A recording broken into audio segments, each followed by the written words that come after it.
পিতা সূর্যদেব পুত্র শনিকে নিজের সৌরমণ্ডলে স্থান দিয়ে কর্মফলের দেবতা হিসেবে প্রতিষ্ঠা দিয়েছিলেন। সেই থেকে প্রত্যেকের কর্মফল প্রদান করেন শনিদেব। মানুষের জীবনে তার প্রভাব দু রকমেরই হয়। তিনি ভালোর জন্যে ভালো, আবার খারাপের জন্য খারাপ। অর্থাৎ যে যেমন কাজ করবে সে তেমন ফল লাভ করবে শনিদেবের কাছ থেকে। সুকর্মের জন্য শনি মহারাজের আশীর্বাদ লাভ করা যায়। শনিদেবকে ভয় পাবার কিছু নেই। নিজের কর্মে বিশ্বাস রেখে বাকি সব শনিদেবের উপরে ছেড়ে দেওয়া যায়।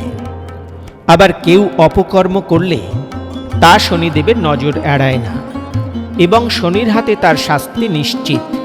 অর্থাৎ সেই ব্যক্তির উপর শনিদেবের কুদৃষ্টি পড়ে। তার সুদৃষ্টিতে একজন রাজাও হতে পারে, আবার কুদৃষ্টিতে একজন জীবনে চরম ক্ষতির সম্মুখীনও হতে পারে।